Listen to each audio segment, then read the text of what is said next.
Amém ou não amém? Amém, amém. Nós estamos numa semana de oração com um propósito de evangelismo, de ganhar almas para Jesus.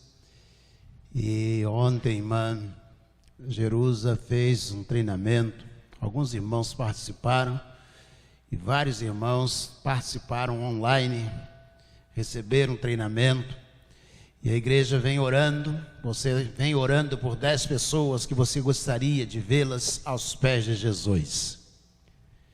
E nós hoje temos o desafio de orar por essas 10 pessoas que você está orando, outra vez orar, e temos o desafio de colocar essas pessoas aos pés de Cristo Jesus, o nosso Senhor, para que nós possamos vê-las no céu. Eu não estava aqui na quarta-feira, fui a São Paulo fazer uma celebração de bodas de prata, de um casamento que eu fiz em São José dos Campos há 25 anos atrás, e estivemos ali, fizemos o casamento, esperávamos poder conhecer o filho do pastor Tiago agora, não é isso? O casamento foi do Jaime e Lidiane, mas de ver o filho do pastor Tiago, Soneca, e o menino só nasceu na quinta-feira para sair do hospital. No sábado acabou que eu não pude ingressar no hospital para ver o Joaquim, mas é lindo, o Tiago me mandou fotos e nós não estávamos aqui, mas assistimos o culto, participamos do culto na quarta-feira. Gravamos uma mensagem para a família da Cátia Jerônimo, a mãe dela está em algum lugar aqui. Sua mãe está aí? Está ali. Oramos, viu, por você, pedimos que Deus te abençoasse, mandamos uma mensagem de vídeo e o nosso coração está diante de Deus, derramado diante de Deus pela sua vida, pela perda do seu esposo. Que Deus abençoe igualmente Duda e Cátia, Deus esteja abençoando toda a família para a honra e glória de Jesus. Você pode dizer amém? Amém, amém e amém. Então estamos nessa campanha de evangelização. E nós vamos perdendo a identidade como igreja. Nós, que eu digo, a igreja evangélica do tempo que estamos vivendo.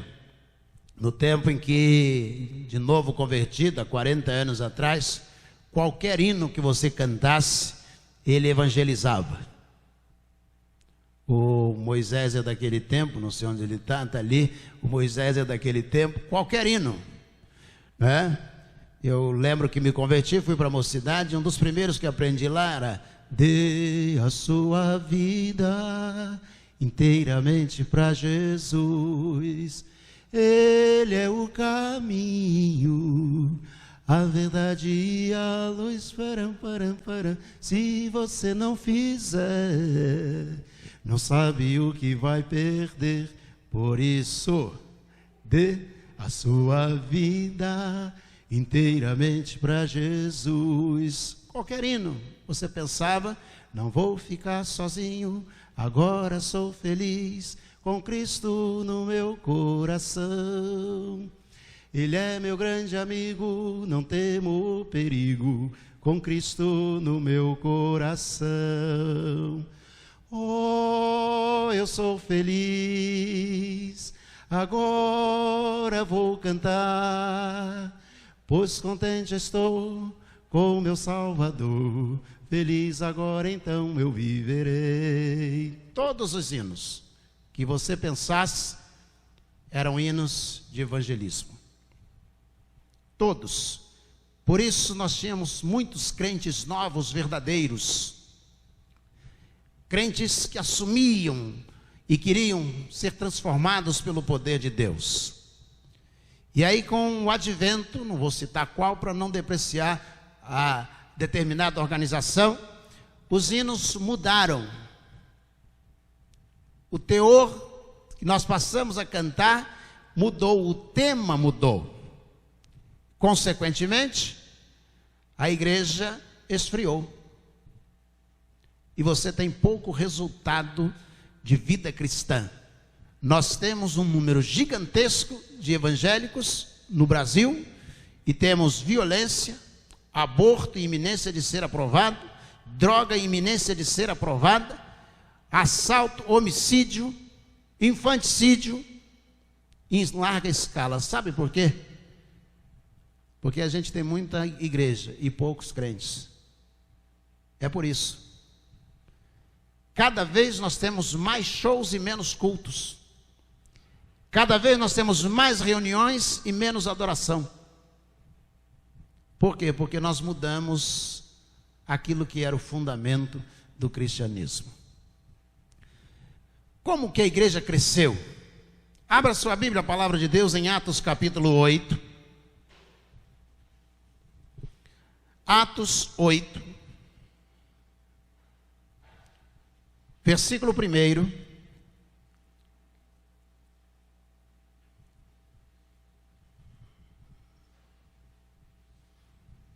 Diz assim: Saulo consentia na morte de Estevão. A narrativa é da morte de Estevão e o sermão é pregado por causa da morte de Estevão.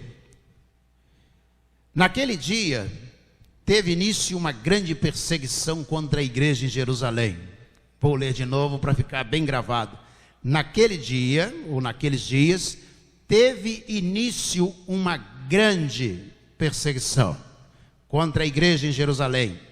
Todos, exceto os apóstolos, foram dispersos pelas regiões da Judéia e da Samaria. Alguns homens piedosos sepultaram Estevão e fizeram grande lamentação por ele. Saulo, porém, queria destruir a igreja. Indo de casa em casa, arrastava homens e mulheres, lançando-os na prisão. Versículo 4. Enquanto isso, os que foram dispersos iam por toda parte pregando a palavra. Amém? Vamos orar. Senhor, muito obrigado a Deus, porque ser crente, ser cristão nunca foi fácil na história do cristianismo. Ó Deus, nós te agradecemos, ó Pai, porque somos desafiados a nadar contra a correnteza. Somos desafiados a saltar obstáculos transportados pelo Senhor.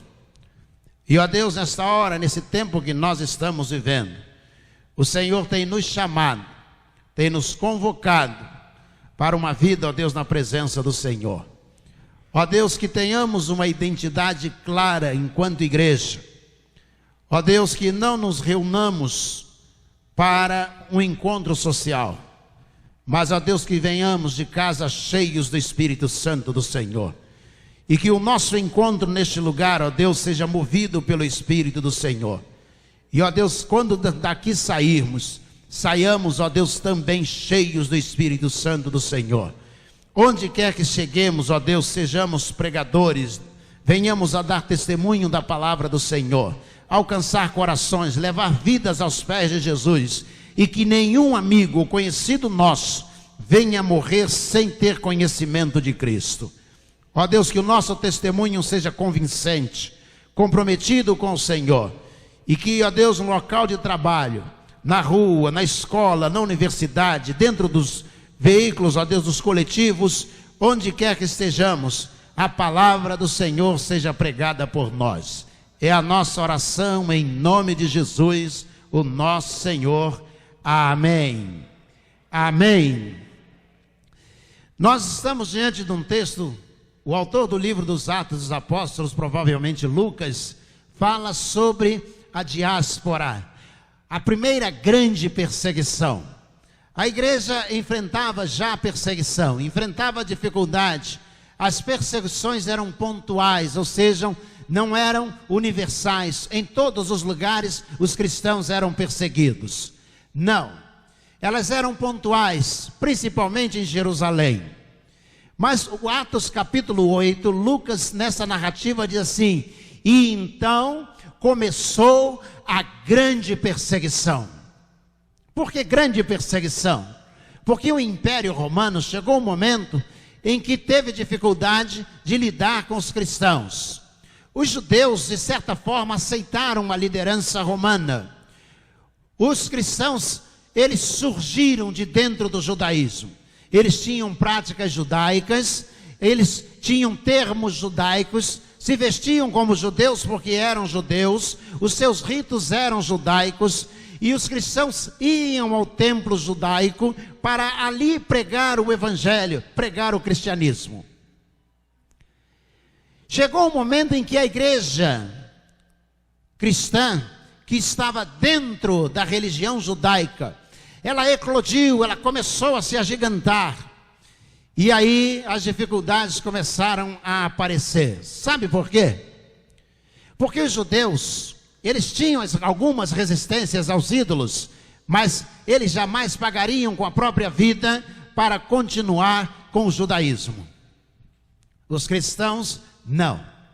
Os cristãos, em 30 anos apenas, Jesus morreu. Até o ano 60, o evangelho já tinha alcançado Samaria, já tinha saído da Judéia, ele já tinha tomado toda a Palestina, ele já tinha chegado ao Oriente Próximo, ele já tinha chegado à Grécia, ao leste da Europa, à Macedônia.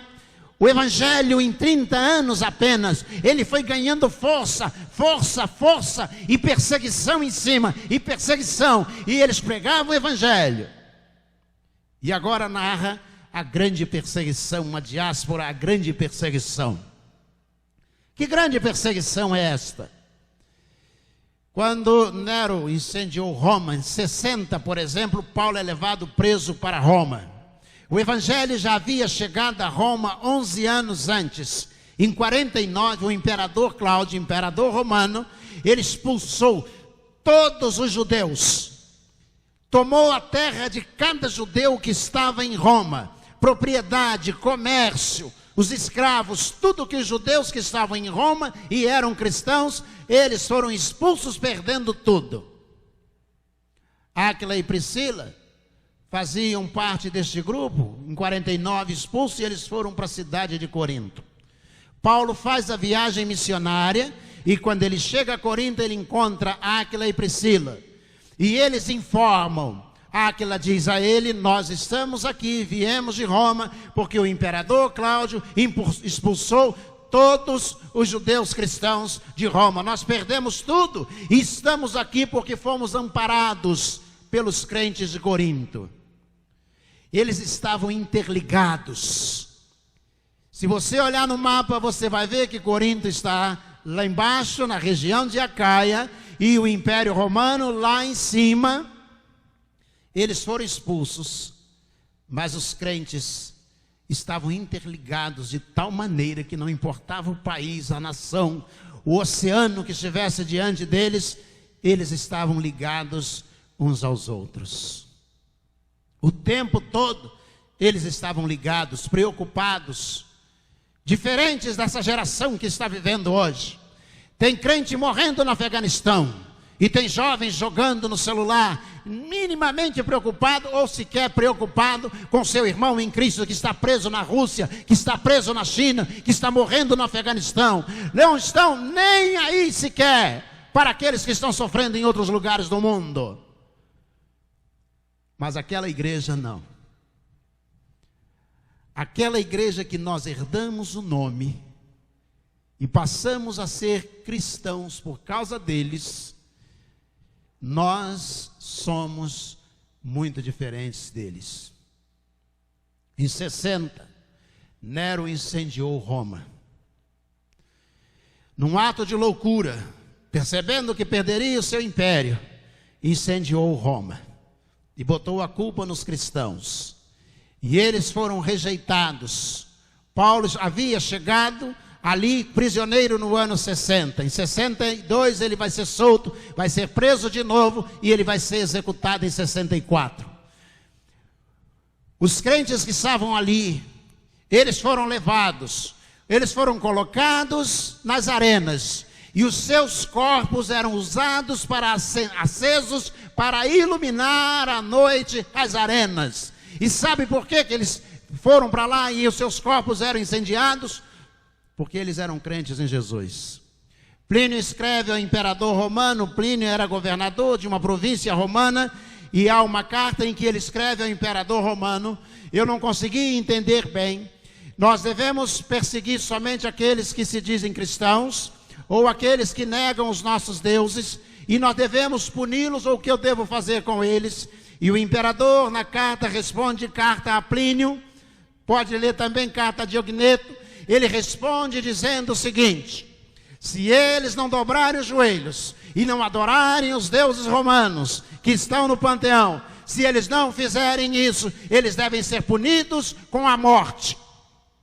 E então Plínio reescreve ao imperador dizendo: olha, muitos deles negaram a fé, muitos deles disseram que abandonariam a fé, e esses nós mandamos embora, mas há outros que não houve jeito, nós tivemos que executar. Muitos deles foram mortos porque não negaram a Jesus Cristo como Senhor e Salvador. Essa perseguição intensa, é disso que Lucas está falando neste capítulo. Ela se intensificou de tal maneira que os nossos irmãos em Cristo saíram de Jerusalém e eles foram espalhados. Provavelmente 12.000 pessoas deixaram as casas, deixaram as propriedades, os empregos, os negócios. Maior parte dos cristãos, a maior parte era de classe média. Havia também classe alta e baixa, mas a maior parte era formada de classe média. E eles largaram tudo, tudo. É como se hoje nós tivéssemos que deixar o nosso emprego, o carro, a casa, o apartamento, deixar tudo para trás, porque nós somos crentes em Jesus. Porque somos crentes em Jesus. 4 anos depois, Nero estava morto, e a perseguição se intensificou, até o ano 70, quando numa rebelião judaica, o imperador romano mandou destruir o templo em Jerusalém. Você lembra de Mateus 24, Jesus quando está saindo, os discípulos olham e diz: mestre, olha as pedras desse templo, havia sido reconstruído por Herodes, olha as pedras afogueadas, olha o mármore deste templo. E Jesus olha e diz: eu em verdade vos digo que aqui não ficará pedra sobre pedra que não seja derribada. No ano 70 o templo caiu. No ano 70 os templos construídos que para a adoração, eles caíram, os templos judaicos, e os cristãos que se reuniam para evangelizar dentro dos templos, eles tiveram que deixar Jerusalém, tiveram que partir para Antioquia, para Éfeso, para outras cidades, até da Ásia Menor. E eles foram embora de Jerusalém, e os apóstolos ficaram, como diz o texto que lemos, se reorganizaram para a evangelização. A perseguição era intensa, e quanto mais perseguia, mais eles se dispersavam, e onde chegavam, continuavam pregando o evangelho. Parece que era um mal romano, mas se você olhar, é uma estratégia divina. A luta daquele povo, a dificuldade daquele povo, de sair de Jerusalém, de chegar a outras regiões, e lá, onde chegava, é como se você saísse de Petrópolis e descesse para Xerém, outro para Caxias, outro para Austin, outro fosse para o Vale do Paraíba, fosse para Taubaté, e outros saíssem daqui para Juiz de Fora, fossem para Uberaba, Uberlândia, fossem subindo, e cada um para um canto, mas onde chegava pregava o evangelho, constituía a igreja e continuava evangelizando, batizava em nome de Jesus. Em 30 anos, o evangelho alcançou todos os cantos. Até o ano 150, o evangelho chegou à Índia, à Etiópia, todos os lugares da terra, então conhecida, porque havia no norte os vikings, os visigodos e ostrogodos, os francos, que eram povos não conhecidos, que desceram em 504 e destruíram 410, destruíram Roma completamente, acabaram com Roma. Mas houve um imperador chamado Décio. Ele assumiu Roma e ele disse o seguinte: eu quero que prendam e matem todos os bispos, pastores, presbíteros, Todos os funcionários públicos que forem crentes devem ser presos imediatamente. Suas propriedades devem ser tomadas. E todo crente militar, ele deve ser expulso do exército e executado. 2 anos depois, ele morreu em combate. 1 ano e meio depois, ele morreu em combate. E o sonho dele, Deus não deixou se concretizar. Cada corpo que era queimado, as cinzas eram como que levadas pelo vento, pregando o evangelho a todos os lugares, todos os cantos, onde as cinzas chegavam, nascia um novo crente em Jesus. Depois dele veio Valeriano, e Valeriano intensificou aquilo que Décio não conseguiu fazer. Um novo imperador sofreu uma invasão persa, foi levado prisioneiro, seus olhos foram furados, mas o evangelho continuou a ser pregado. O filho de Valeriano assumiu 225 e ele quis dar continuidade, mas não percebia que isso era possível. Em 325, um imperador romano chamado Constantino I, filho de Constâncio, ele percebeu que era impossível e ele se converteu ao cristianismo. É o segundo grande imperador. O primeiro foi Franco. Foi Eduardo I, era líder dos francos. Sua esposa Penélope o evangelizava. Ela era uma cristã. Ele casou-se com ela, apaixonou-se por ela, e ela evangelizou Eduardo I, rei dos francos, e ele veio a se converter. Colocou todo o seu exército para desfilar e decretou que a religião oficial do seu país era o cristianismo, e ele fez o batismo por aspersão. A tropa passava diante dele e ele molhava um galho de árvore no barril e ele batizava, ele mesmo, o imperador, batizava o rei, batizava o seu exército. Mas Constantino I percebeu, disse que Deus deu uma visão a ele de que todos os reinos da terra seriam unidos no nome de Cristo Jesus. Em 325, formou-se o primeiro grande concílio, o concílio de Nicéia, convocado pelo imperador, para resolver um problema. Havia uma discussão muito grande na igreja. Jesus é Deus. Essa era a discussão. E eles diziam entre eles: o Pai nasceu primeiro, o Filho vem depois. O Filho não pode ser Deus, o Filho é menor do que Deus. É a base da doutrina dos testemunhas de Jeová até hoje. Pode ser. E aí foi convocado um concílio para resolver esse problema. Em 325, na cidade de Nicéia, o grande teólogo Alexandre de Alexandria deveria comparecer e ele ficou doente. Não pôde ir, mandou o seu discípulo, Atanásio, e Atanásio foi até lá. E o cristianismo começava a ter os seus primeiros problemas doutrinários. Porque se você traz à ruína a questão doutrinária, você coloca sob risco toda uma denominação, toda uma religião, todo um evangelho, toda uma Bíblia. Se você não tem fundamentos doutrinários, você está caminhando para a sua própria ruína. E aí em 325 resolveram fazer o concílio, convocado pelo imperador. E aí o jovem Atanásio, discípulo de Alexandre, o grande teólogo de Alexandria, que ficou doente, Atanásio vai representá-lo com 23 anos de idade. Atanásio chega lá e ele se sai melhor do que o seu mestre no concílio de Nicéia. Quando perguntam a ele quem é Jesus, o Espírito Santo, o Pai, o Filho e o Espírito Santo, e ele diz: eles são consubstanciais.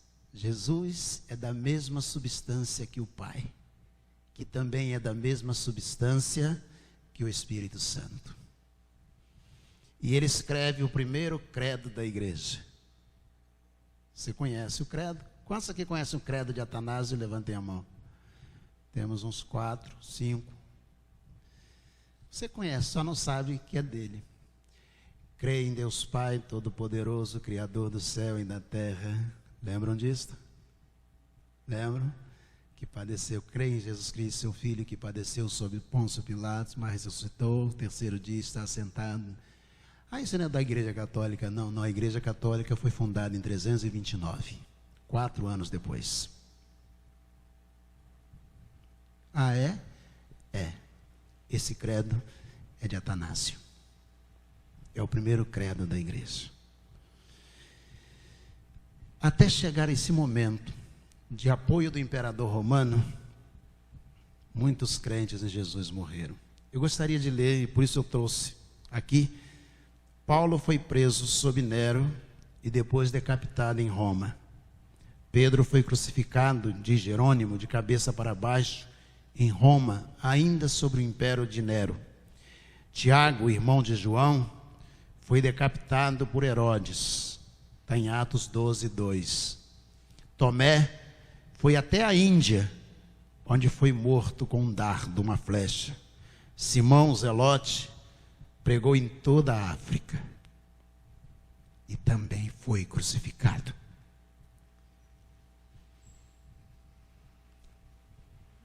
Marcos fundou a igreja no Egito e foi queimado vivo. Bartolomeu pregou na Armênia e após diversas perseguições foi espancado com bastões e depois crucificado, e após ser esfolado foi decapitado. André evangelizou na Etiópia e foi crucificado. Mateus pregou no Egito e na Etiópia, até que o rei o fez ser atravessado com uma lança. Filipe ministrou na Grécia e foi crucificado e apedrejado até a morte. Tiago, irmão de Jesus, foi espancado até a morte por fariseus e saduceus. João, o apóstolo, foi exilado em Pátimo e depois morreu de causas naturais. Há escritores que dizem que João foi mergulhado num latão de óleo fervendo, um batismo feito pelos gnósticos. Esses homens foram os primeiros homens a serem chamados de cristãos. Mesmo nome que nós levamos. Será que nós fazemos jus? Será? Eu não vou não, porque o meu ônibus ele sai 10 minutos depois, eu não vou não. Eu não vou poder ficar porque o meu ônibus sai 5 minutos depois, eu não vou poder ficar.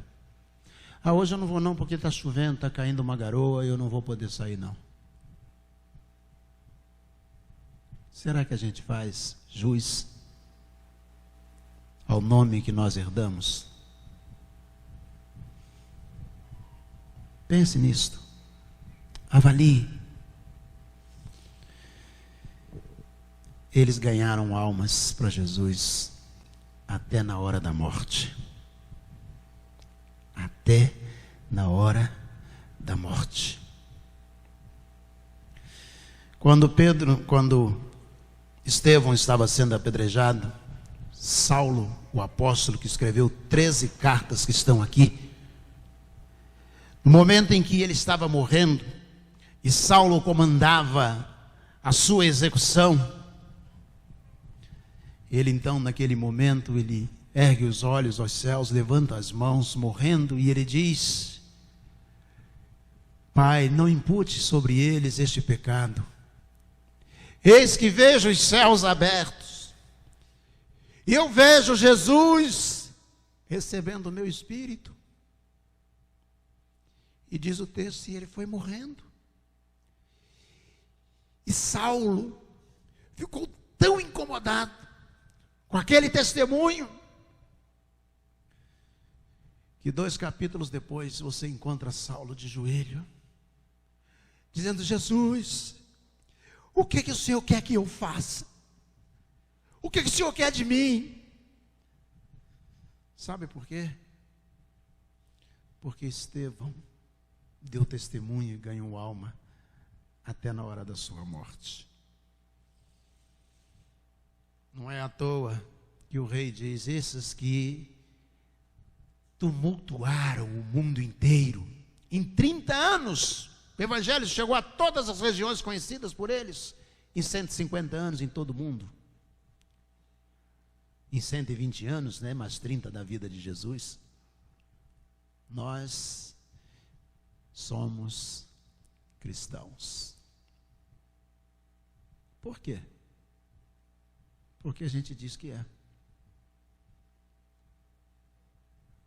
Será que a gente é cristão porque nós herdamos o nome e o comportamento desses homens?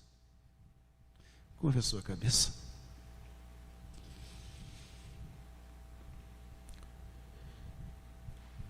Feche os seus olhos, ore a Deus. Uma pessoa me perguntou: pastor, por que Deus deixou a pandemia vir e tomar conta do mundo inteiro? Eu também me fiz essa pergunta muitas vezes, mas dias atrás, numa clínica, atendendo uma pessoa, eu ouvi a resposta. Essa pessoa me disse o seguinte: pastor, eu dou graças a Deus pela pandemia. E eu disse: é? Eu disse: é, pastor. Eu convidava meu marido, meus filhos para virem à igreja, e eles sempre diziam não. Quando fechou o templo, não podia abrir o templo, o culto era transmitido, todos nós estávamos em iminência de morrer. Eu ligava a televisão, o Smart TV, para assistir, e eles chegavam, sentavam ao meu lado. Não foram eles que foram ao templo. Pastor, a minha casa virou um templo. A minha família sentava para assistir o culto. E ela disse: foi só então que eu percebi que era uma estratégia de Deus. Os lares abriram suas portas, pessoas ligaram seus aparelhos, e o culto que era só no templo foi chegando casa após casa. No ano 70, o Império Romano mandou destruir o templo em Jerusalém, colocou o templo no chão, e os cristãos não tinham mais o templo para ir evangelizar. As reuniões, os cultos judaicos eram uma estratégia de Deus, e eles começaram a se espalhar pelo mundo. Eles chegaram à Ásia, eles chegaram a Roma, e Paulo escreve dizendo: eu saúdo os crentes da casa de César. Dentro do palácio romano, dentro da casa do imperador, já tinha crente. Ele estava perseguindo os crentes no mundo inteiro, e já havia convertido dentro da sua casa. Deus quer que você, nesse momento difícil, que você seja um cristão, que você possa dizer: eu sou cristão, na essência da palavra. Que você evangelize, que você ganhe almas para Jesus, que você se curve diante do Senhor, reconhecendo o senhorio de Jesus. Deus quer que você aceite desafios de levar pessoas para o reino de Deus, esvaziar o inferno, evangelizando, orando pelos seus parentes, por aqueles que estão dentro da sua casa, na rua que você mora. Diga ao Senhor: Deus, me dá essa oportunidade, eu quero fazer essa obra.